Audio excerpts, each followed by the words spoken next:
বন্ধুরা, কথা বলছি মালদা জেলার গাজল ব্লকের একমাত্র জমিদার বাড়ি রানীপুর জমিদার বাড়ির সামনে থেকে।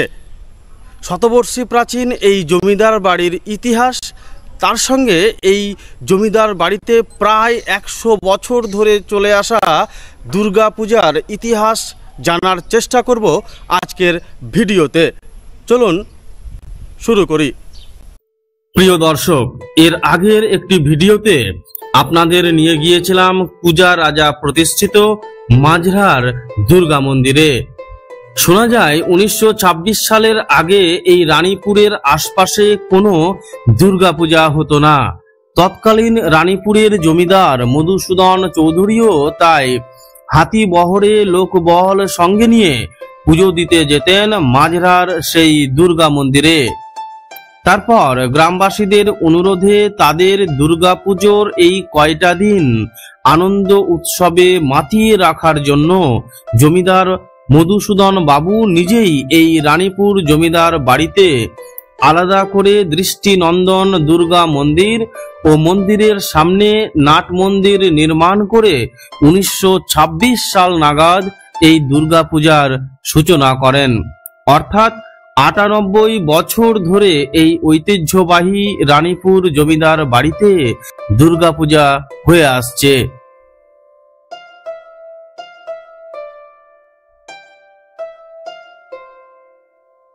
রানীপুরের এই জমিদার বাড়ি কতটা পুরনো বা ঠিক কোন সাল নাগাদ মধুসূদন বাবু রানীপুর নামক প্রত্যন্ত এই গ্রামীণ জনপদে জমিদারির গোড়াপত্তন করেছিলেন তা জানা না গেলেও বর্তমানে এই জমিদার বাড়ি সহ শতাব্দী প্রাচীন দুর্গাপূজার দায়িত্বে আছেন জমিদার মধুসূদন বাবুর পঞ্চম প্রজন্ম।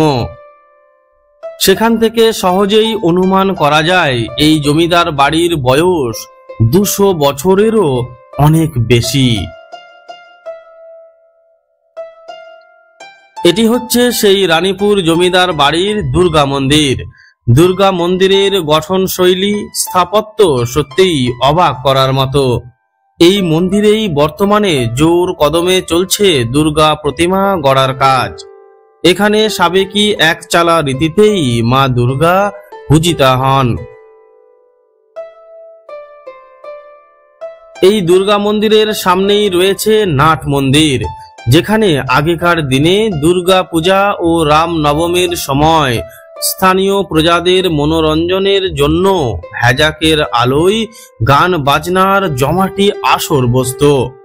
অভূতপূর্ব আদিবাসী নাচেরও ব্যবস্থা থাকত এবং দুর্গা পূজার 4 দিন ধরেই আগত সমস্ত প্রজাদের জন্য সারাদিন ধরে পেট পূজারও ব্যবস্থা থাকত।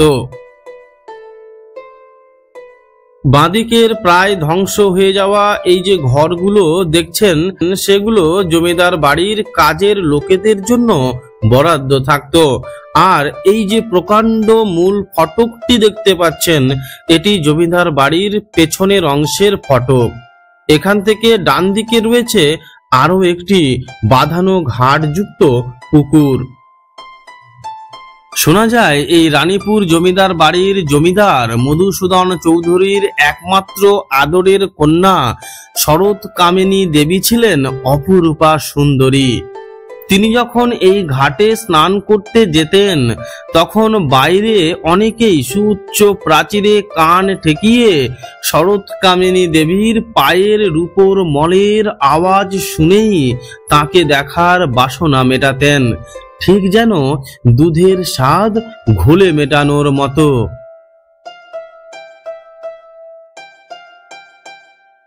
এই জমিদার বাড়ির মূল বিল্ডিং এ এখন সাধারণ মানুষের প্রবেশাধিকার নেই, তবে মূল ফটকের উপর গণেশ মূর্তি এবং সূক্ষ্ম দৃষ্টিনন্দন কারুকাজ সত্যিই অপূর্ব। এটি হচ্ছে এই জমিদার বাড়ির মূল বাসভবনের সামনের অংশ। যদিও আগে এখানেও সূক্ষ্ম কারুকাজ সম্বলিত দারুণ সব নকশা ছিল, তবে বর্তমানে রক্ষণাবেক্ষণের স্বার্থে কিছুটা মেরামত করে নতুন করে রঙের আস্তরণ দেওয়া হয়েছে।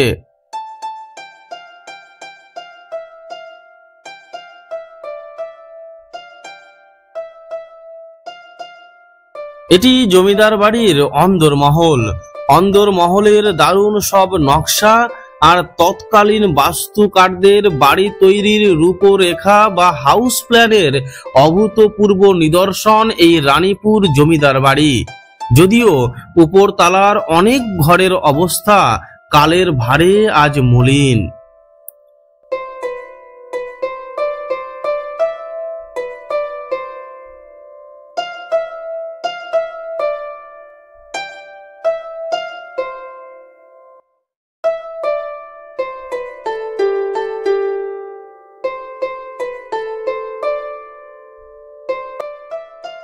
বন্ধুরা, এই যে আরেকটি দৃষ্টিনন্দন স্থাপনা যেটির ভেতরে আমি এখন প্রবেশ করছি, এটি জমিদার বাড়ির ঠিক পাশেই অবস্থিত। এই বিল্ডিংটির অবস্থা বর্তমানে কিছুটা জরাজীর্ণ।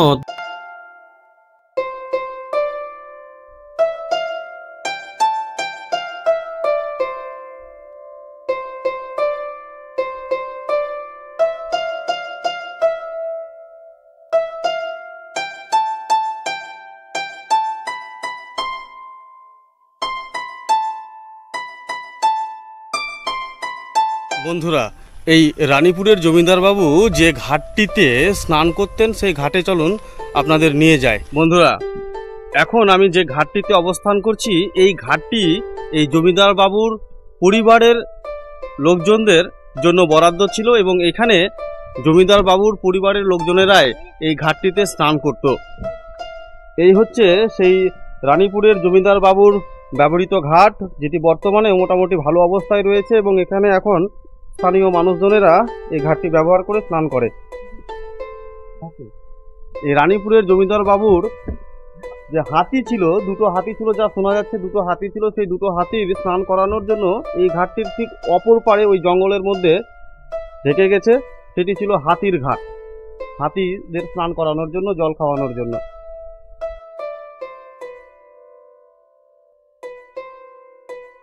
বন্ধুরা, আগেকার দিনে এই ঘাটেই সপ্তমীর ঘট ভরার সময় শূন্যে 3 রাউন্ড গুলি ছোড়া হতো। এখনো লাইসেন্স প্রাপ্ত পিস্তল আনা হয়, তবে গুলি ছোড়ার সেই রীতি আর নেই।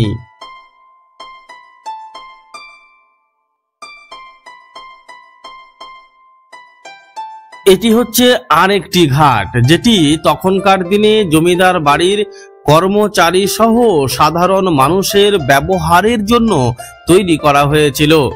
এই ঘাটটি নির্মাণ করিয়েছিলেন জমিদার মধুসূদন চৌধুরীর পুত্র রমণী মোহন চৌধুরী, এবং এই ঘাটের প্লাস্টারের উপর থাকা লেখা থেকে জানা যায় বিরিঞ্চি নামে কোনো এক মিস্ত্রি এই ঘাটটি নির্মাণ করেছিলেন 1956 সালে।